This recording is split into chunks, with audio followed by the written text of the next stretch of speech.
Ang pagkabata ni Elaine ay hindi maituturing na walang alalahanin. Naninirahan siya sa isang nayon sa kabundukan at araw-araw niyang binabagtas ang lambak upang makarating sa paaralang matatagpuan doon. Tulad ng maraming ibang bata na nagmumula sa malalayong lugar, kinailangan niyang umuwi ng may mabibigat na dalahin, mistulang isang hayop na may pasan-pasan. Araw-araw, matapos ang klase, dumadaan si Elaine sa isang maliit na tindahan upang bilhin ang lahat ng kinakailangan para sa kanyang pamilya at para rin sa kanyang matandang kapitbahay. At sa kanyang pagbabalik, palaging sasalubungin siya mula sa malayo ni Mamberto, isang matandang lalaki na may mainit na pagbati. Napapansin niya ang payat at marupok na katawan ng dalagita, bitbit ang kanyang bag sa eskwela at ang punong-punong supot ng mga pinamili. Salamat sa pagtulong sa isang matandang tulad ko. Hindi ko na kayang tahakin ang landas na ito ng mag-isa. Ang aking mga binti ay lubos ng mahina. Ikaw ay isang sinag ng liwanag sa malungkot na buhay ng iyong ina. At para sa akin bilang matanda, ikaw ang aking unang tagapag-alaga. Naway pagpalain ka ng Diyos, iha. Madalas sabihin ni Mamberto. Sa kabila ng kanyang mahirap na buhay, tunay na nagdala ng ligaya si Elaine sa lahat ng nakakakilala sa kanya. Mahilig siyang kumanta at sino mang makarinig sa kanyang banayad at magiliw na tinig ay nagtitiyak kay Rona, ang kanyang ina, na may maliwanag na kinabukasan ang dalaga. Subalit, madalas lumuha si Rona habang pinagmamasdan ang payat niyang anak na mula pa sa murang edad ay pinasa na ang isang pasaning tila imposible. Sinisisi niya ang sarili dahil hindi niya naibigay kay Elaine ang isang buhay na walang alalahanin at puno ng kasaganaan. Kung hindi lang namatay ang aking asawa, hindi sana ako nagkasakit ng ganito. Mahina na ang aking katawan itong mga nakaraang taon at nakakahiya na ako pa ang inaalagaan ng anak ko.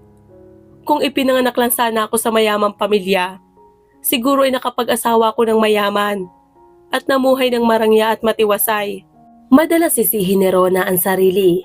Nang tumuntong si Elaine sa edad na 18, napagpasyahan niyang lumipat sa lungsod. Inay, kailangan mo pong magpagamot. Narinig ko na sa mga malalaking lungsod, halos lahat ng sakit pwedeng magamot. Magtatrabaho po ako, kikita ng pera, at dadalhin kita sa lungsod.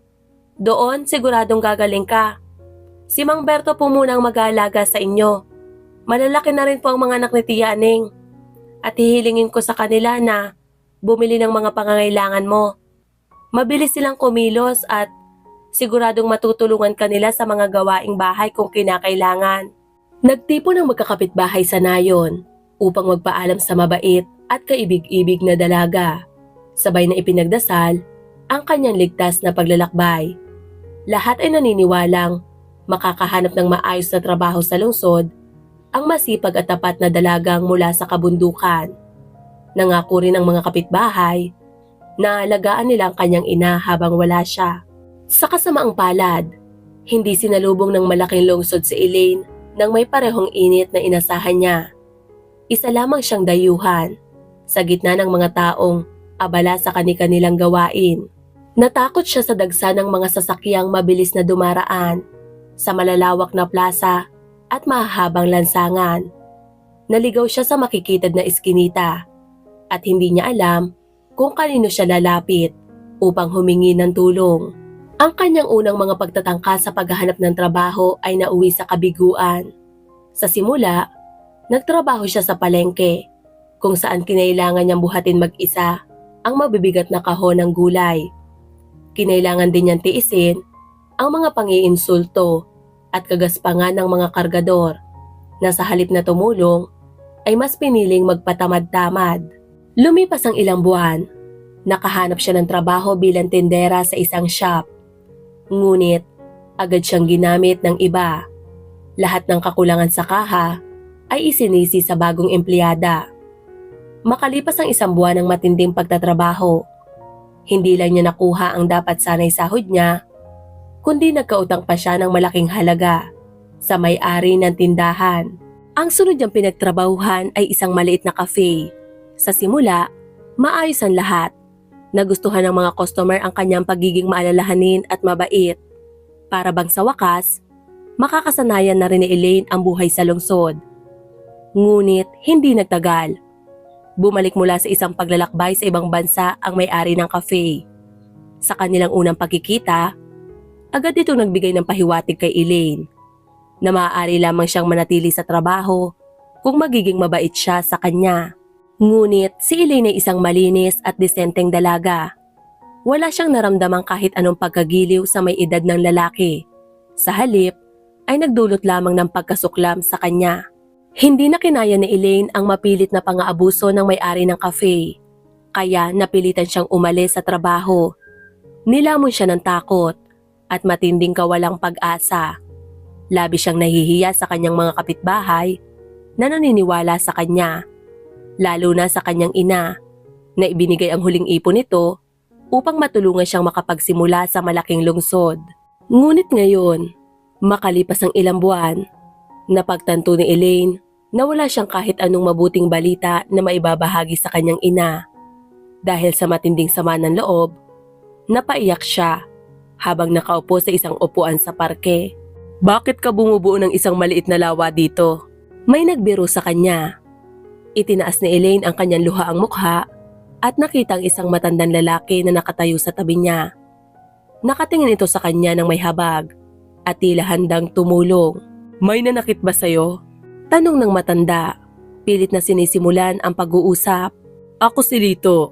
At ikaw? Anong pangalan mo? Elaine po. Napataas ng kilay ang matanda. Hindi ka ba taga rito? Oho, hindi po. Galing ho ako sa malayong lugar. Nagpunta po ako dito para maghanap buhay at maipagamot ang aking inay. Pero wala akong nagagawang tama. Wala talagang nangyayari sa akin. Sa unang pagkakataon matapos ang matagal na panahon, nagkaroon si Elaine ng pagkakataong maglabas ng kanyang saloobin. Ikinuwento niya kay Manlito ang lahat ng kanyang pinagdaanan. Ang mga pagkabigo, ang hirap ng buhay sa lungsod, at ang sakit ng kawalan ng pag-asa. Masyado kang nawawalan ng pag-asa, iha. Makinig ka sa akin. Nagtatrabaho ako bilang hardinero sa isang mayamang pamilya. May 5 anak ang may-ari ng bahay. At kasalukuyang naghahanap ng isang masipag at disenteng babae na maaaring tumulong sa mga gawaing bahay. Ang kanyang asawa ay mas madalas sa mga salon at mall. Samantalang ang amo ko, si Sir Albert, ay busy sa trabaho. Galing siya sa simpleng pamilya, kaya may malasakit siya sa kapwa. Isa siyang mabuting tao at mahal na mahal niya ang kanyang mga anak. Ginugugol niya ang lahat ng kanyang libreng oras para makasama ang mga bata. Saglit na tumigil si Manlito bago nagpatuloy. Subukan nating hanapan ka ng trabaho doon. Tahimik na nakinig si Elaine sa matanda at nagpa siyang sumubok muli sa huling pagkakataon. Ang bahay na tinungo nila ay talagang napakalaki. Sa unang tingin pa lang, halatang marami sa mga bagay doon ay idinisenyo para sa mga bata. Itinayo ni Sir Albert ang bahay na ito bago pa man ipanganak ang kanyang mga anak. Noon pa lang, gusto niyang gawing komportable ito para sa kanila. Paliwanag ni Manlito habang itinuturo ang paligid. Kaya't kalahati ng hardin ay puno ng mga slide at duyan. Minsan nga, nagrereklamo ako dahil hardinero ako sa pangalan. Pero mas madalas akong nag-aayos ng mga duyan kaysa mag-alaga ng halaman. Pumasok sila sa loob at mas lalo pang namangha ang dalaga. Sa loob ng bahay, may isang buong lugar na parang isang maliit na amusement center para sa mga bata.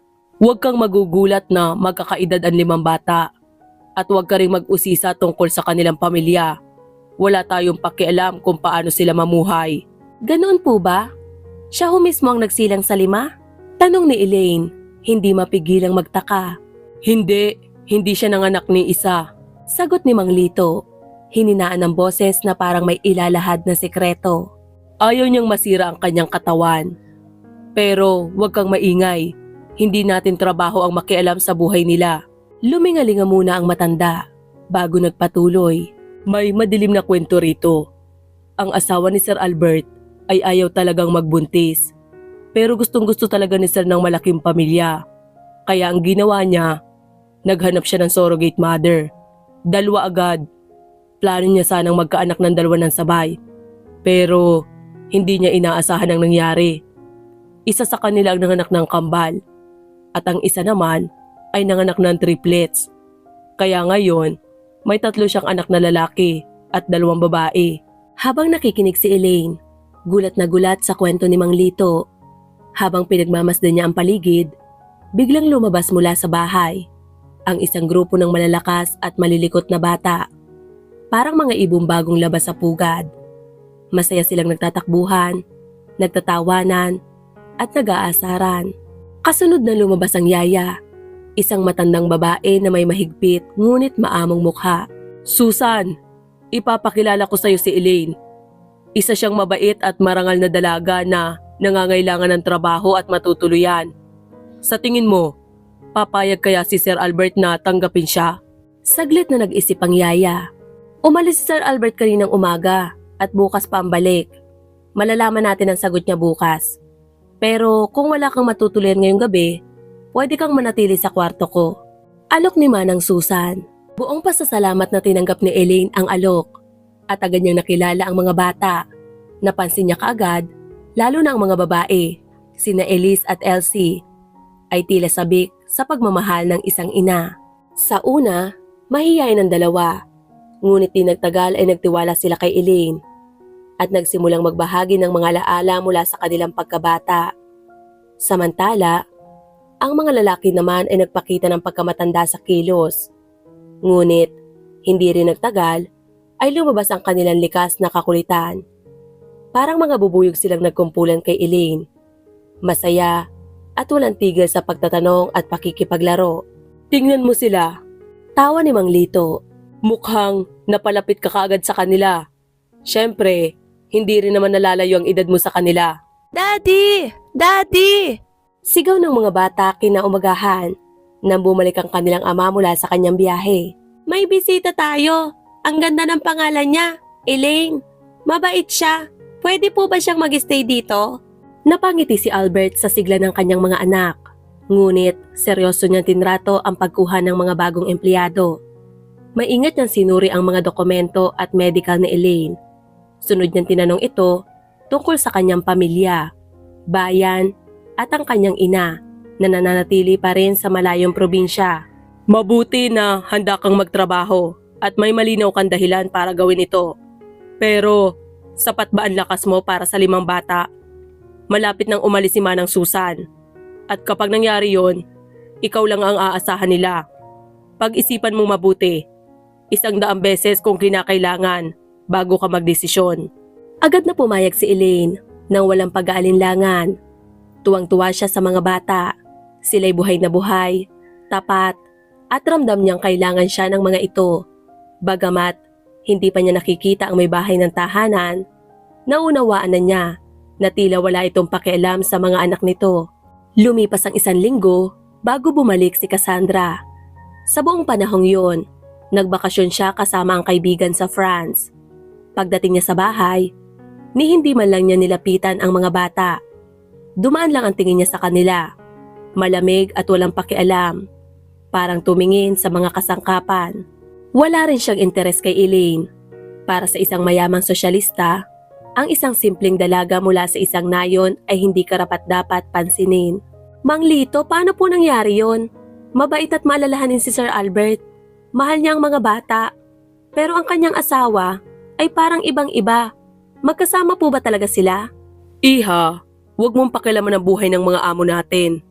Pero kung ako ang tatanungin, hindi sila kailanman naging malapit sa isa't isa. Matagal na akong nagtatrabaho dito. At parang magkapitbahay lang sila kung umasta. Si Sir ang namamahala sa negosyo, sa bahay, at sa mga bata. Habang ang kanyang asawa ay inaalagaan lang ang sarili niya. Siguro dati, mahal niya ang asawa niya kaya pinakasalan. Ngayon, magkasama lang sila sa iisang bubong, pero hindi bilang tunay na mag-asawa. Ganyan talaga minsan ang buhay. Napatingin si Elaine sa malayo. Ramdam ang awa kay Albert, lalo na sa mga bata na lumalaki ng walang pagmamahal o init ng isang ina. Pero ano man ang sitwasyon ng pamilyang yon, ginagawa ni Elaine ang kanyang makakaya.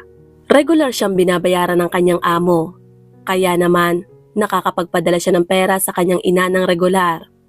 Makalipas ang 6 na buwang pagmamasid kay Elaine at sa kanyang trabaho, inalok siya ni Albert na dalhin ang kanyang ina upang masuri ng mga doktor at mabigyan ng tamang lunas.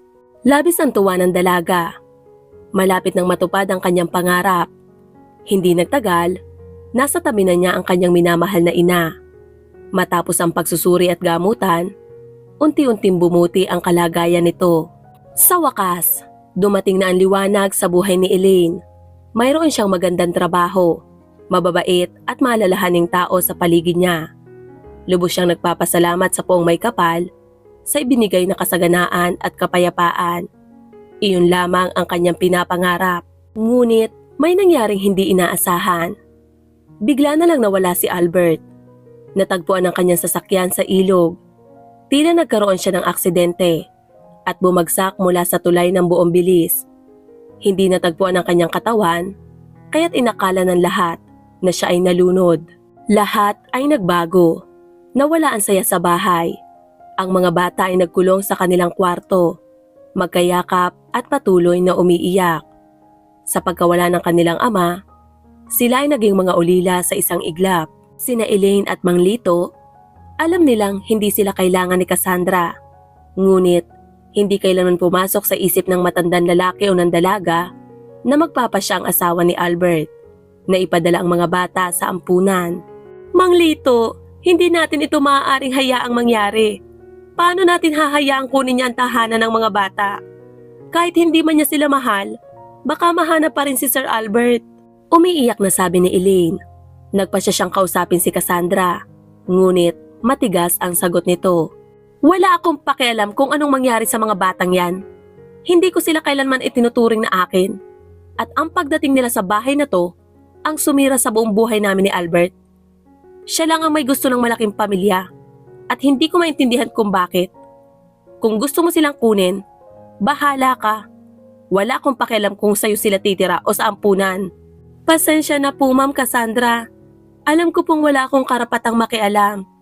Pero, pwede mo po bang hayaan ang mga bata na manatili rito? Kahit alang-alang na lang sa kanilang ama. Minsan mo na rin siyang minahal. Mahinahong sabi ni Elaine. Subalit, naningkit ang mga mata ni Cassandra. Nababaliw ka na ba? Huwag mong subukan ang pasensya ko. Kung hindi pati ikaw, palalayasin ko rito. At wala kang oras para mag-impake. Ako na ngayon ang may-ari ng bahay na to.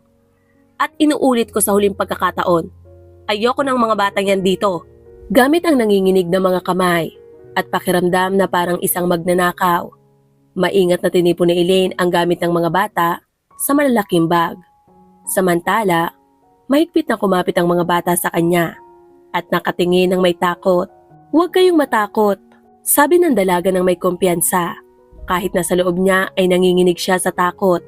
Ngayon, ako na ang magiging nanay ninyo. At hindi ko hahayaang may manakit sa inyo. Saan po tayo pupunta? Tanong ni Timmy, ang pinakamatapang sa magkakapatid, habang sina Matthew at James ay tahimik na humihikbi. Pilit na nilulunok ang kanilang luha. Kay Mang Lito muna tayo manunuluyan. Nandun na rin ang aking inay. Ipapakilala ko kayo sa kanya. Napakabait niya at siguradong magugustuhan ninyo siya. Marunong siyang gumawa ng masarap na tinapay. Siguradong magugustuhan ninyo yon. Sinubukan ni Elaine na palakasin ang loob ng mga bata. Ngunit sa loob-loob niya, kinakabahan siya. Hindi niya alam kung ano ang naghihintay sa kanila. Pero isang bagay ang sigurado, hindi niya pababayaan ang mga bata, anuman ang mangyari. Kahirapan ang bumalot sa kanilang lahat. Kinailangan ni naman Lito at Elaine na magtrabaho para sa bagong mga amo upang mapakain ang 5 bata. Samantala, si Rona ang nag-aalaga sa kanila. Ginagawa ang lahat upang hindi sila labis na malungkot at upang mabawasan ang kanilang pag-iyak. Ang operasyon sa kanyang thyroid na binayaran ni Albert bago siya mawala ay naging isang biyaya. Dahil dito, nakabangon siya sa tamang panahon at ngayon ay masaya siyang nakakatulong sa kanyang anak at sa 5 batang naulila ng mabuting taong tumulong sa kanila noon. Ngunit wala din naman ang mundo kung wala rin namang mabubuting tao. Madalas din namang nakatagpo si Elaine ng mabubuti, tulad ng masasama.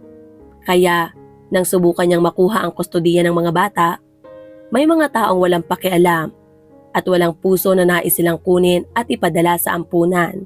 Sa mga panahong ito, dumating sa kanilang buhay si Ramon, pamangkin ni Manlito. Siya ay may mataas na posisyon na sa pulisya at maraming koneksyon sa mga ahensya ng pangangalaga sa bata at iba pang serbisyong panlipunan. Nang malaman niya ang kanilang kwento, nagsimula siyang mag-isip kung paano matutulungan si Elaine. Samantala, isang araw, kumanta si Elaine sa isa sa mga pagdiriwang sa parke. Napahanga ng kanyang tinig ang may-ari ng isang food truck at inalok siya ng trabaho bilang mga awit sa kanyang restaurant. Nagsimulang kumanta si Elaine tuwing gabi, kaya naman nagkaroon siya ng pagkakataong alagaan ng mga bata sa araw. Bukod sa magandang sahod, binibigyan din siya ng may-ari ng pagkain para sa kanyang pamilya. Sa totoo lang, hindi rin naman nalugi ang may-ari dahil dumami ang mga parokyanong bumibisita sa kanyang restaurant. Ngayon, hindi lang sila pumupunta para sa masarap na pagkain, kundi para rin marinig ang kahangahangang tinig ng dalaga. Nang malaman ng mga tao ang kanyang kwento, sinikap nilang tumulong sa kanya sa abot ng kanilang makakaya. Salamat sa kabutihan loob ng mga tao at sa mga koneksyon ni Ramon, nanatili ang mga bata kay Elaine.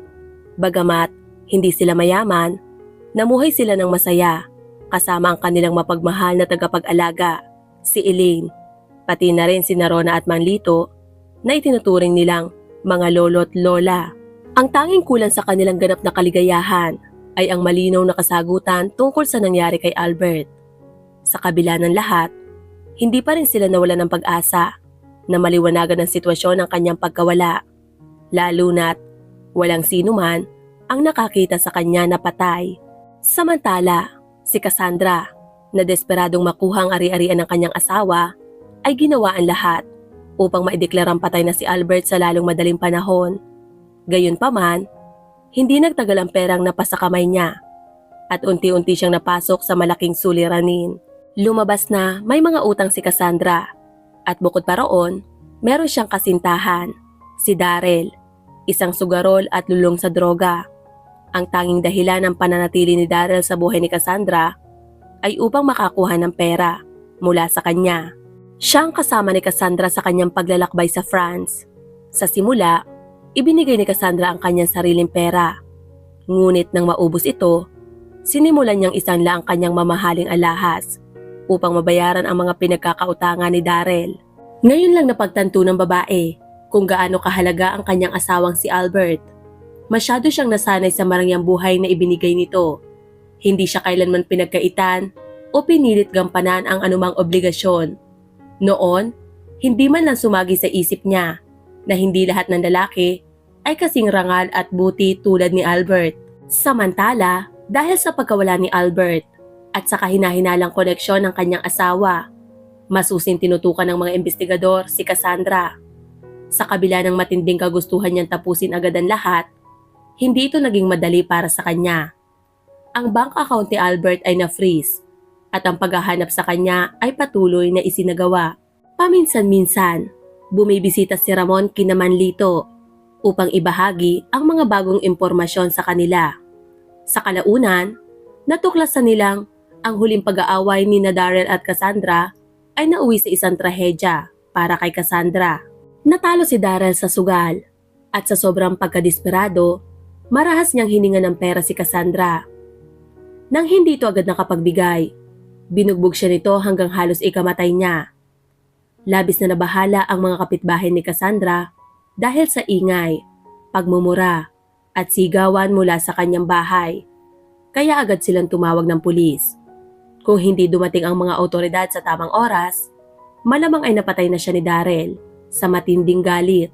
Dahil sa nabali niyang panga at maraming pasa, natagpuan ni Cassandra ang sarili niya sa departamento ng trauma, habang ang kanyang kasintahan ay inaresto dahil sa matinding pananakit sa kanya. Gayunpaman, matapos niyang bahagyang makarecover at mawala ng ilang ngipin sa harapan, hindi siya nagtungo sa isang kilalang dentista sa kabisera. Sa halip, nagtungo siya sa korte. Ngunit hindi bilang biktima ng pananakit ng kanyang kasintahan, kundi bilang kasabwat sa isang mas mabigat na krimen. Walang sino man ang inaasahan ng ganitong pag-ikot ng pangyayari. Si Elaine, na nakabalita na nasa ospital si Cassandra, ay nag-isip na puntahan ito. Ngunit, bago pa man siya makapunta, may ganap na hindi inaasahang pangyayari na nagpatindig ng kanyang balahibo. Si Cassandra mismo ang nag-organisa ng aksidenteng muntik ng ikamatay ni Albert. Ang kanyang kasabwat ang nagbigay ng testimonya habang nakakulong. Ngunit, sa kabila ng pag-amin ni Daryl, nanatili pa ring isang misteryoso ang tunay na sinapit ni Albert. Ano nga ba talaga ang nangyari sa kanya? Isang araw, sa wakas, lumitaw si Albert sa mismong pintuan ng bahay ni Manlito kasama si Ramon. Nang makita siya, lahat ay napako sa kanilang kinatatayuan sa matinding pagkabigla. Mahirap makilala ang dating matagumpay na negosyante sa kanyang payat, mukhang pagal, makapalang balbas at may buhok na halos pumuti na. Ngunit sa kabila ng lahat, ang mga mata na may banayad na bakas ng kabutihang loob at karanasan ay nagsiwalat ng isang hindi maikakailang katotohanan. Ito nga si Albert, ang taong matagal nang inaalala at inaasam-asam ng kanyang pamilya. Sa sandaling yon, napagtantunan lahat kung gaano siya kahalaga sa kanila.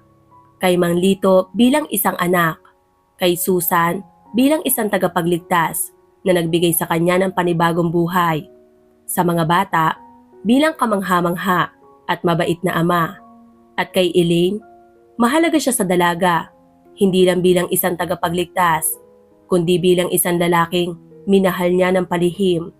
Gayunpaman, natatakot siyang aminin ito kahit sa kanyang sarili.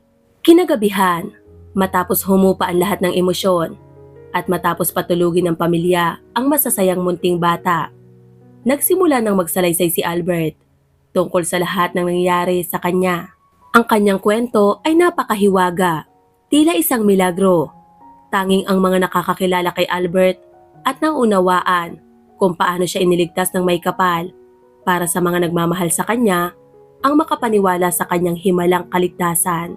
Nang bumagsak ang kanyang sasakyan mula sa tulay dahil sa sadyang sinirang preno at lumubog sa tubig, milagrosong nakaligtas si Albert.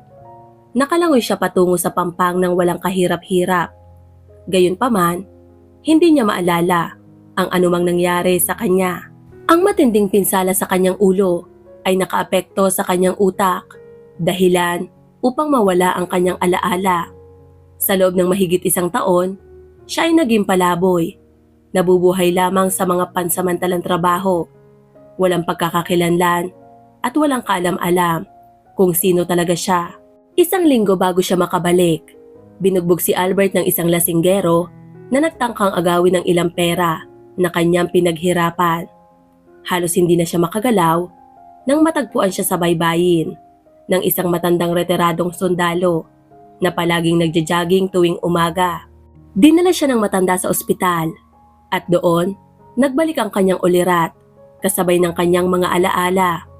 Nang mapagtanto niyang bumalik na ang kanyang gunita, agad niyang hiniling sa doktor na ipaalam sa pinakamalapit na istasyon ng pulisya ang tungkol sa kanya. Dito nagsimula ang lahat. Sa pagkakataong yun, si Ramon, ang pamangkin ni Manlito, ang unang nakausap ni Albert.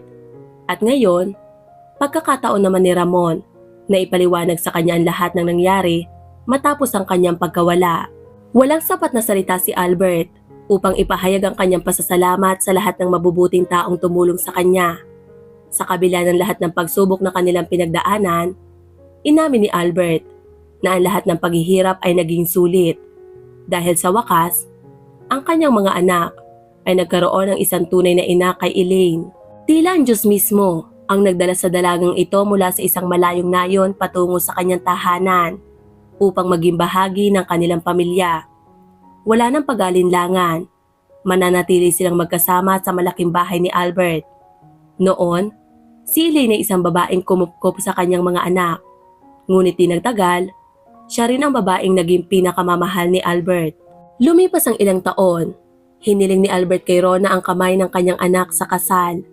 Sa totoo lang, noon pa man, mula sa unang araw na makita si Elaine sa pintuan ng kanyang bahay. Nahulog na ang loob ni Albert sa kanya. Ngunit, pinilit niyang itago ang kanyang nararamdaman. Noon, siya ay may asawa pa. At higit sa lahat, hindi niya ugali ang lumabag sa kanyang sariling prinsipyo. Ngayon, matapos ang opisyal ng pakikipaghiwalay kay Cassandra, siya ay ganap ng malaya. Ang kanyang malaki at marangyang tahanan ay hindi lamang isang simbolo ng kayamanan. Napuno ito ng halakhak ng mga bata, pagmamahal at malasakit sa isa't isa. Ngunit higit sa lahat, ang musika ng tahanang ito ay naging mas buo pa. Hindi lamang sa tunog ng masasayang tinig ng pamilya, kundi sa maamong pag-awit ni Elaine sa tabi ng duyan. Para sa isang sanggol na babae na isinilang niya sa kanilang unang anibersaryo ng kasal. Sa labis na kasiyahan, ang mga nakakatandang kapatid, nakakasimula pa lamang ng kanilang bakasyon, ay masayang masaya. Nag-uunahan sila sa pag-aalaga at pagtulong kay Elaine sa pag-aasikaso sa kanilang bagong kapatid. Nag-aagawan ang mga batang lalaki kung sino ang magtutulak ng stroller ng kanilang munting kapatid sa hardin, habang sina Elise at Elsie ay abala sa pagsisiyasat ng kanilang mga damit at manika bilang regalo sa kanilang kapatid. Samantala, si Albert, ang masayang ama ng maraming anak, ay halos hindi maitago ang kanyang kasiyahan. Nais niyang buhatin sa kanyang bisig ang kanyang marupok ngunit minamahal na asawa. Ngunit, natatawang tumanggi si Elaine. Sa halip, pabiro niyang iminungkahi na mas madalas niyang kargahin ang kanilang sanggol. At huwag kalimutan ang kanilang mga nakatatandang anak. Bagamat nagkukunwaring malalaki na, patuloy pa rin nangangailangan ng init ng pagmamahal. Ngunit sa pamilyang ito, hindi kailanman nagkulang ang pagmamahal. Sa kabila ng lahat ng pinagdaanan nilang pagsubok, ang kanilang tahanan ay naging sagisag ng tunay na kaligayahan. At tuwing may mga kaibigan na nagbibiro kay Albert, sinasabing tila siya'y under sa kanyang batang asawa. Palaging pareho ang kanyang sagot, tapat at walang alinlangan. Ang pinakamahalaga sa aming tahanan ay pagmamahal.